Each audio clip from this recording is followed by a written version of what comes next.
Hello दोस्तों, मैं आकाश Hazaribagh technical 03 channel पर आपका बहुत बहुत स्वागत है। दोस्तों, मैं हर बार की तरह इस बार भी इंडियन नेवी एमआर के प्रैक्टिस सेट को लेकर हाजिर हूँ। जी हाँ दोस्तों, मैं इस बार भी इंडियन नेवी एमआर के प्रैक्टिस सेट को लेकर हाजिर हूँ। दोस्तों, ये जो मैं क्वेश्चन आज मैं करवाने वाला हूँ, ये कई बार पूछे जा चुका है और ये प्रीवियस ईयर में सारा जो क्वेश्चन है, जो जो सारे क्वेश्चन है वो प्रीवियस ईयर में आया हुआ क्वेश्चन है। मेरे एग्जाम में ये सारे क्वेश्चन आए थे। प्रीवियस ईयर के ये सारे क्वेश्चन है वो मेरे एग्जाम में आए थे। अगर आपको विश्वास ना हो तो आप देख सकते हो दोस्तों, यहाँ पे लिखा हुआ your question paper code is MR. दोस्तों, जब आप एग्जाम लिखने जाओगे, आपको कंप्यूटर के सामने एग्जाम देना होगा। दोस्तों, कंप्यूटर में आपको एग्जाम देना पड़ेगा। टोटल 50 क्वेश्चन हो गए। आपको 30 मिनट का टाइम मिलेगा। दोस्तों, यहाँ पे 45 मिनट लिखा हो, लेकिन दोस्तों आपको वहाँ पे 30 मिनट का ही टाइम मिलेगा।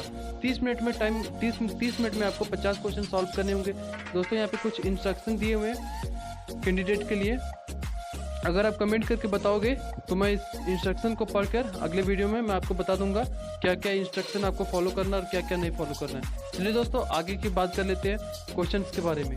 दोस्तों, अगर चैनल पर नए हो तो प्लीज़ चैनल को जरूर से जरूर सब्सक्राइब करना और वीडियो को लाइक कर हमारा मोटिवेशन बढ़ाना। चलिए दोस्तों, आगे का क्वेश्चन शुरू करते हैं। दोस्तों, हमारा साइंस का आज पहला क्वेश्चन पूछ रहा है। दोस्तों, साइंस का हमारा पहला क्वेश्चन पूछ रहा है, निम्नलिखित में से किसे सौर सेल बनाने के प्रयोग नहीं किया जा सकता। दोस्तों, जो ऑप्शन दिया हुआ उन ऑप्शनों में से कौन सा एक ऑप्शन है, कौन सा एक ऑप्शन है जिसका उपयोग सौर सेल बनाने में उसका उपयोग नहीं किया जा सकता। आपके ऑप्शन है सिलिकॉन, प्लेटिनम, गैलियम, जर्मेनियम। दोस्तों, अगर आंसर मालूम हो तो प्लीज कमेंट करके जरूर आंसर बताना। अगर आंसर नहीं मालूम है तो मैं आपको ऑप्शन आपको बता दूं कि दोस्तों जो इसमें जर्मेनियम है, दोस्तों जो इसमें जर्मेनियम है उसका उपयोग सिलिकॉन बनाने में उपयोग नहीं किया जाता। दोस्तों, 50 नंबर क्वेश्चन देख लेते हैं।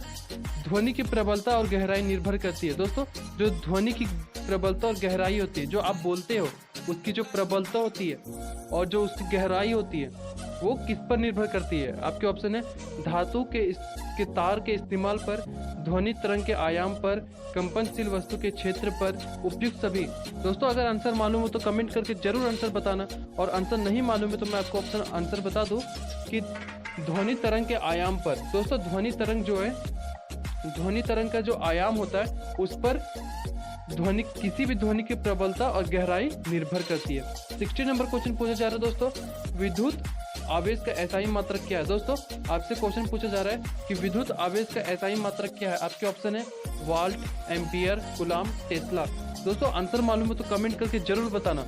नहीं आंसर मालूम है तो कोई बात नहीं, मैं आपको आंसर बता रहा हूँ कि विद्युत आवेश का एसआई मात्रक कूलाम होता है। दोस्तों, जो कूलाम होता है वो विद्युत आवेश का एसआई मात्रक होता है। दोस्तों, मैं आपके लिए बहुत ही मुश्किल से, बहुत ही मेहनत करके ये सारे प्रीवियस ईयर क्वेश्चन मैं खोज कर लाता हूँ और आपको प्रैक्टिस करवाता हूँ। और दोस्तों, आप चैनल को सब्सक्राइब नहीं करते हो। दोस्तों, चैनल को सब्सक्राइब करो और वीडियो को जरूर से जरूर लाइक करो। चलिए दोस्तों, आगे करते हैं। 70 नंबर क्वेश्चन है, फ्रुक्टोज को एथेनॉल में बदलने के लिए प्रयोग किया जाने वाला एंजाइम क्या है। दोस्तों, फ्रुक्टोज को एथेनॉल में बदलने के लिए प्रयोग किए जाने वाला एंजाइम क्या है। आपके ऑप्शन है जाइमेस, इन्वर्टेस, डाइटेस, फ्रुक्टोज। अगर आंसर मालूम हो तो कमेंट करके जरूर बताना। अगर आंसर नहीं मालूम है तो कोई बात नहीं, मैं आपको आंसर बता दूं कि फ्रुक्टोज को एथेनॉल में बदलने के लिए जाइमेस। दोस्तों, फ्रुक्टोज को एथेनॉल में बदलने के लिए जाइमेस का उपयोग किया जाता है। 80 नंबर क्वेश्चन देख लेते हैं।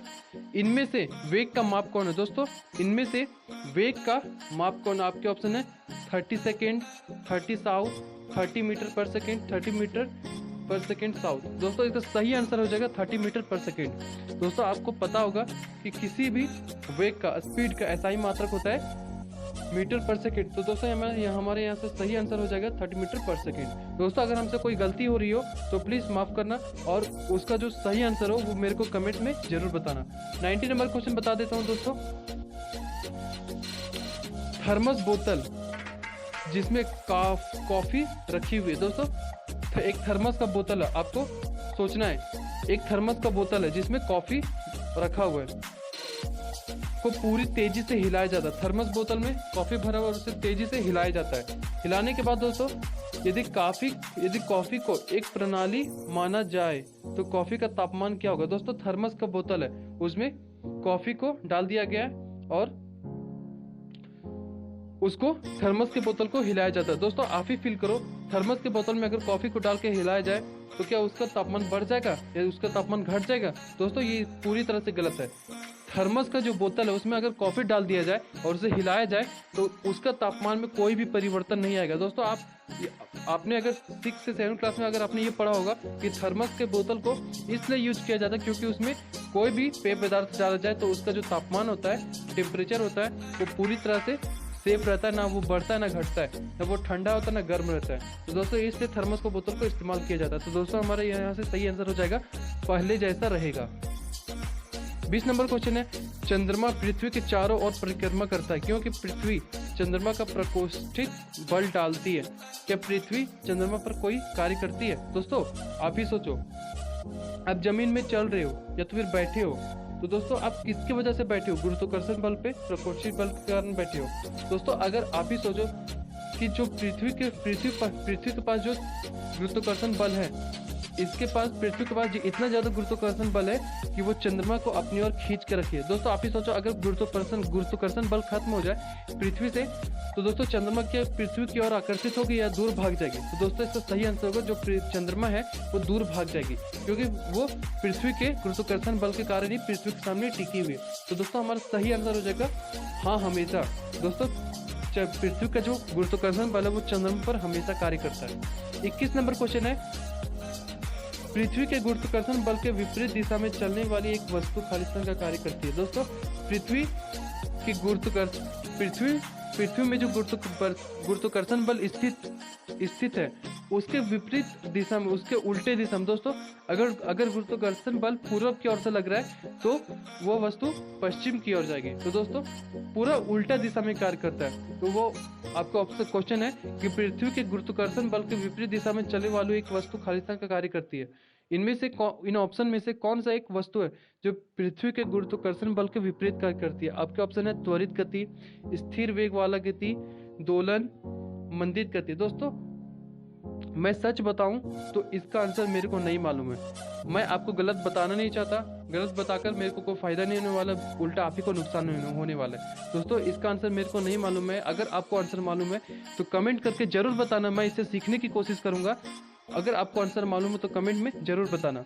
आपके ऑप्शन है त्वरित गति, स्थिर वेग, दोलन और मंदित गति। आंसर मालूम है तो कमेंट करके जरूर बताना। 22 नंबर क्वेश्चन है, पिंड का भार खाली स्थान पर शून्य होगा। दोस्तों कोई भी पिंड का भार कौन से स्थान पर शून्य होगा? पृथ्वी के केंद्र पर, मुक्त रूप से गिरते हुए आकाश, घर्षण मुक्त सतह। दोस्तों इसका सही आंसर हो जाएगा पृथ्वी के केंद्र पर। दोस्तों कोई भी पिंड का भार पृथ्वी के केंद्र पर शून्य हो जाता है। 23 नंबर क्वेश्चन है, जब 10 to the power 19 इलेक्ट्रॉन को एक उदासीन धातु प्लेट से हटा दिया जाए तो उस पर विद्युत आवेश कूलाम होगा, कितना होगा? 10 to the power plus 19 plus 1.6 minus 1.6 10 Q1 by Q2। अगर आंसर मालूम है तो प्लीज कमेंट करके आंसर जरूर बताना। अगर आंसर नहीं मालूम है तो मैं इसका आंसर बता दूं कि जब 10 to the power 19 इलेक्ट्रॉन को एक उदासीन धातु प्लेट में हटा दिया जाए तो उसका विद्युत आवेश होगा, वो होगा 10 to the power plus 19। दोस्तों इसका सही आंसर हो जाएगा 10 to the power plus 19। जब 10 to the power 19 को इलेक्ट्रॉन के एक उदासीन धातु प्लेट से हटा दिया जाए तो उसका जो विद्युत आवेश होगा वो हो जाएगा 10 to the power plus 19। 24 number question है, एक क्वासार है। दोस्तों एक क्वासार है वो क्या है? आपके ऑप्शन है न्यूट्रॉन तार, ब्लैक होल, श्वेत तार, रेडियो विकिरण का शक्तिशाली स्रोत। इसका सही आंसर हो जाएगा रेडियो विकिरण का शक्तिशाली स्रोत। दोस्तों आपका सही आंसर हो जाएगा रेडियो विकिरण का शक्तिशाली स्रोत। दोस्तों ये जो मैं क्वेश्चन कर रहा हूँ ये पूरी तरह से ऑफिशियल इंडियन नेवी एमआर का ऑफिशियल पेपर है, पिछली बार आया हुआ ऑफिशियल पेपर है। आप अच्छे से तैयारी करो तभी मंजिल मिलेगी। 25 नंबर क्वेश्चन है, गर्म करने पर ठोस सीधा गैस बन जाता है, इस प्रक्रिया को क्या कहते हैं? दोस्तों किसी भी चीज को गर्म करने पे अगर वह ठोस है और गर्म करने पर वह गैस में बदल जाता है तो उसको क्या कहते हैं? आपके ऑप्शन है ऊर्ध्वपातन, वाष्पीकरण, विस्तरण, संघनन। अगर आंसर मालूम हो तो कमेंट करके जरूर बताना। अगर आंसर नहीं मालूम है तो मैं आपको ऑप्शन बता दूं, आंसर बता दूं कि गर्म करने पर किसी भी ठोस को गैस में सीधा बदलने की प्रक्रिया को ऊर्ध्वपातन प्रक्रिया। दोस्तों किसी भी ठोस को गर्म करने पर जब वह गैस में बदल जाती है तो हम उसे ऊर्ध्वपातन प्रक्रिया कहते हैं। दोस्तों यहाँ से हमारे 25 क्वेश्चन साइंस के खत्म हो चुके हैं। अब मैं आपको शाम को 25 क्वेश्चन जीके के करवाने वाला हूँ। जी हाँ दोस्तों, 25 क्वेश्चन आपको जीके के करवाने वाला हूँ, वो भी इंडियन नेवी हमारे के ऑफिशियल वेबसाइट से जो प्रीवियस ईयर सारा क्वेश्चन जो प्रीवियस ईयर है वो मैं आपको करवाने वाला हूँ। दोस्तों चैनल पर नए हो तो प्लीज चैनल को जरूर से जरूर सब्सक्राइब करके जाना। मोटिवेशन बढ़ाने के लिए सब्सक्राइब जरूर करना और वीडियो को लाइक कर हमारा मोटिवेशन बढ़ाना। जाने के लिए जाते जाते सभी को जय हिंद।